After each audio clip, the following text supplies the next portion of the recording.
want to put some bushes along the back side, maybe even the front side on the two wings on both sides too. But I definitely want this to be like a vegetation type area that looks really nice. So I'm going to show you what I can do here and make it kind of an inexpensive way of doing it. If not, it would cost me thousands probably to put plants out here, at least at the inflation rates that are today. So I'm going to go back to the house here. I'm going to show you what I'm going to do. It may take a year or two to make this happen, but got a plan now to make it look better later. Okay, so here I'm in the front of the house here. I've got these dogwood bushes here. They're humongous right now. They got cut back earlier in the year, and I think in the spring I cut them back, and here they are again, out of control. So before I trim these things down here in about another couple of weeks, I'm going to take some of the cuttings and make several of these plants over the summer. Basically, I'm going to clone the plants, which is pretty simple actually. It's about an 80% success rate, so you take tons of cuttings.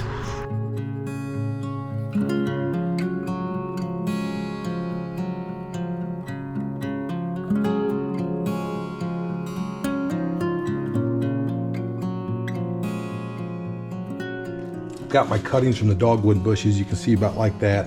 What we're looking for is 3 buds. So for the most part, a bud, or I guess where the leaves meet, that's what you're looking for. So you got 1, 2, 3, 4 maybe. So what I'm going to do is I'm just going to cut that flat like that. We're going to cut off all the leaves other than maybe the top few.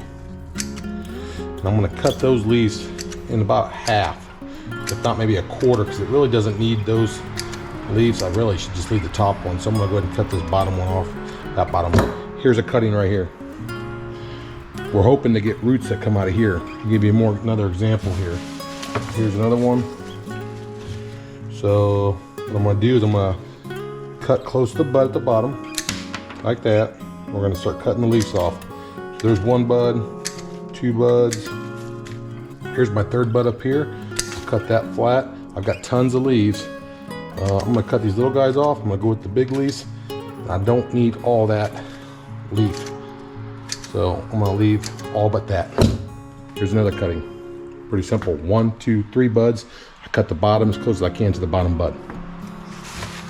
Here's one from the previous plant. Cut it close to the bottom. You can score the bottom of these too, like the outside coating of these, if you feel like it's needed. But I don't normally do. I want to go ahead and cut that off too. 1, 2, 3. So there we go. Just like that. Now it is hot, so you got to move pretty good on these. The fact that you know, they don't want to be dead too long here.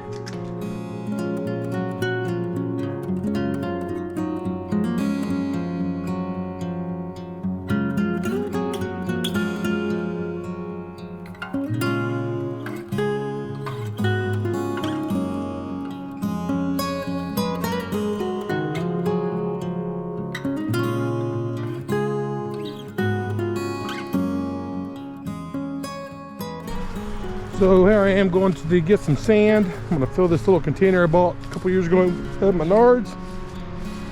Pretty simple process here.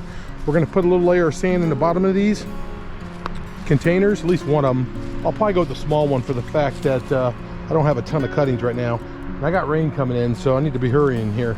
Thank God, rain. We need it around here. So let me go ahead. I got some sand from a previous project here. I think it was a paver project back by the smokehouse. I'm not gonna put a ton of sand in here, but we'll put enough in there to make it count. It's nothing special. I don't know what kind of sand this is. I think it's basically mason sand, but you can get it anywhere. You don't want the super fine stuff, so keep that in mind. So maybe about a 1/3 full. It does have holes in the bottom. We don't need anything special, no soil or anything like that. Okay, we're gonna make this work. I know it's hard to see, but I got some root boost, bought on Amazon. There's a bunch of growth hormone, root hormones. I don't think it really matters too much. I've used a lot of different stuff. It's wherever I can find the cheapest. So I've got all these little cuttings that I did, and they're kind of wet because they've been sitting in a tub of water over here. You don't have to put them in water, but it does help the root hormone stick to it. All you do is dip them in there and make them white, such as that. And then all we're gonna do is place them inside here, just like that. We're gonna sink them down far enough where hopefully I get the lid on this thing. These are pretty tall cuttings because this is a pretty aggressive bush, and it does have long stems. So hopefully we can get them all to fit, but yeah, I just gotta take a few of them here and dump them in there real good. This isn't required. Honestly, in my own opinion, I think it does help. Seems like I get more cuttings this way than I did without. I did some grape cuttings last year. I didn't use any root hormone, and it doesn't seem like those worked as well. While we're doing stuffing this thing full, we're spacing these things out as close as I can get them, so I can get as many as I can in there. No trick, I'm pushing them all the way to the bottom pretty much. All we're trying to do is make these things get roots. So that's why we're not putting soil. We want something that drains well, and we want something that's not gonna prohibit the little small roots from coming out. And sand is perfect for that. There's a lot of different methods out there. I've only used sand, and it's always worked well for me. I'm kind of new at this. It's kind of a hobby, I guess, or maybe it's just some inherited hobby because I knew I couldn't afford to possibly put as many shrubs and bushes out that I want. But it's actually pretty cool to see. I mean, I had no idea back in the day that you could actually take cuttings from a bush and make more of them. Now, it doesn't happen with every bush. It's hard for me to even explain, but there's all kinds of videos on YouTube talking about this kind of stuff. And I follow some pretty good guys. I don't know if I remember their names. I'll put it down in the description of the video. But I learned it from them. And it's not rocket scientists. Now, there are some rights, like licensing rights and stuff. But, you know, I'm not selling these things. I'm placing these things on my own property. So even if there is rights on certain types of bushes and shrubs, so be it. Come get me, I guess. I guess I violated some type of law. I think it's like 20 years on the market, and then they're no longer copyrighted or something. This dogwood, I think it's been around for billions of years. Pretty sure people clone these all the time, and they probably sell them too. But I'm not out to sell plants. I'm simply out to just make more of them and do it as cheap as possible. And I buy the original parent plants, which all those plants were bought at, I think, Lowe's, maybe 3 years ago when we first moved in. So I paid my dues, and they're my plants now, so that's the way I view it. It's pretty hot out right now. It's really humid. You can just feel the storm coming on, and hopefully get a good one, because we definitely need some rain in Indiana. Grass needs it bad. At least I got irrigation around the house, but out in the field it's pretty wet out there, or pretty dry out there right now. Alright, I've got all these stuck. But you can see the process. It's not hard. Like I said, the only thing you gotta remember with the cuttings is 3 buds. 3 buds. You want the bottom one cut as close as you can without getting into the bud. And take all the leaves off, cut the bigger leaves down. You don't need that much vegetation on top. You're trying to develop roots, not leaves at this point. These things will probably sit in this pail probably for the rest of the summer. And then we'll see what we get at the end of the summer. Once they get roots, then I'll put them in individual little 1-gallon pails with mulch. I'll let them develop their roots, and we'll go from there. It's probably about a 1.5 year process here, so probably by this time next year I might be able to plant these things, but I'll probably wait till the fall of next year to plant them, for the fact that it's hard to plant stuff in the summertime without killing it. All right, well, that's all these cuttings. I might do a couple more cuttings real quick off camera, just to fill this box up. And I gotta find the lid too. I think it's up in the attic. So let me go get some more cuttings, and I'll put you on fast forward mode, and we'll knock these out real quick.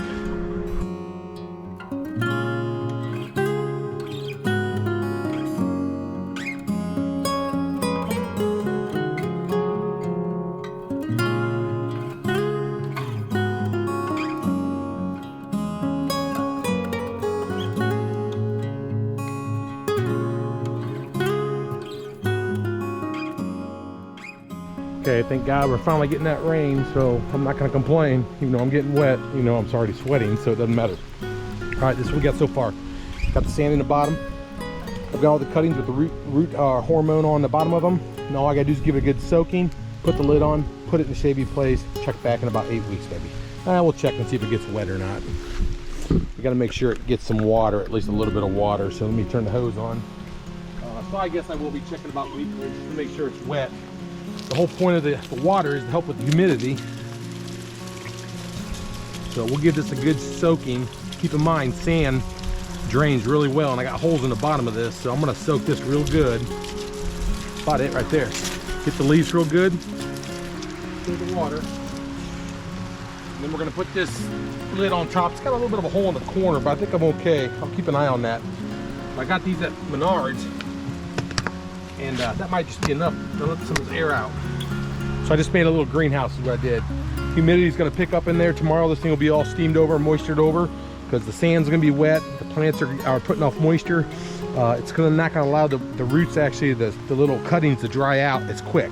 So it gives it time to better get the roots started in the sand. That's easy to penetrate. So that's pretty much it. I'm gonna take it over here behind the smokehouse, and that's where we'll put it at for a little while. At least a couple, probably months. Now these are the plants I did last year, some of them. You can see they're not in the best shape. I just moved them. I wasn't giving them water like I was the year before.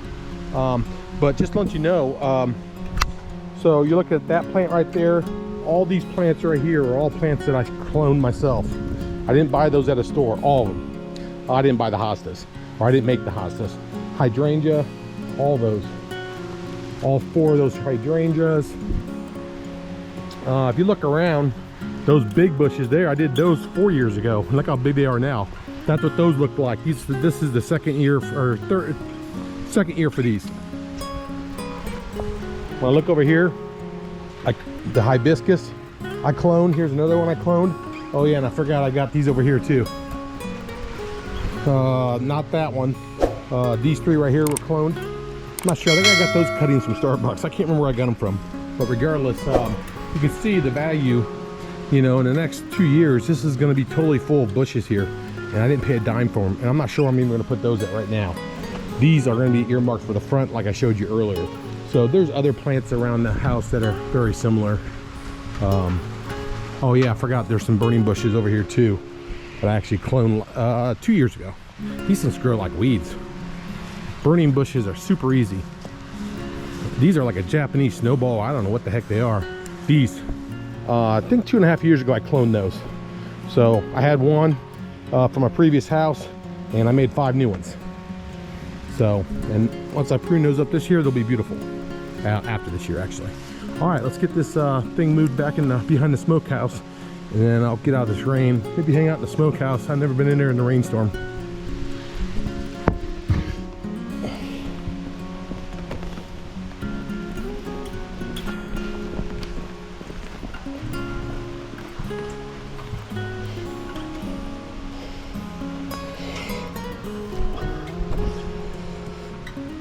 We got her in a good spot. Just gets absolutely no sun whatsoever. That's good. But we want a shade. This is a greenhouse. We don't want sun. Direct sun will dry it out, make it too hot in there. We want cool shade, especially during this time of the year. This is a perfect location for it. Okay, it's been about 3 weeks since I took these cuttings from the dogwood bushes. This is where I set them at. You probably just saw in the previous clip here. Let's just take a peek and see what they look like. They've been sitting in the shade for 3 weeks. I haven't touched them. Here they are. You can see they're still real green. No problems. That might be a dead one right there. Yep, see this one right here is a dead one. You know, because he pulled out. He's all black. He's done. Not all of them are going to make it. You know, but 80% of them will. So you can see they're still nice and green. The sand's still wet. A lot of humidity and moisture inside. That's what we want. We don't want the rootings to dry out before they can get new roots. So we'll leave them there for another couple weeks, maybe 3 weeks. Looking about 6 to 8 weeks before these root. Once they root, I'll transplant them into something like that over here. Small little pot, and we'll put them in there, keep them in the shade, put them in with mulch, and then that's what will be the rest of the year right there. This is probably a nice little growing area for those. These ones are last year's cuttings, the ones I didn't use, and I've got a little sprinkler head right there. So they're staying nice and wet. They look a lot better than they did 3 or 4 weeks ago. So they got to have water. If they don't have water, they're not going to survive. So, but these are about due to be probably put in the grounds. That's a wrap. If you like these types of videos, give it a like. Make sure you subscribe. Please share with family and friends. And like I always say, I appreciate you spending time with the Home Pro Hero.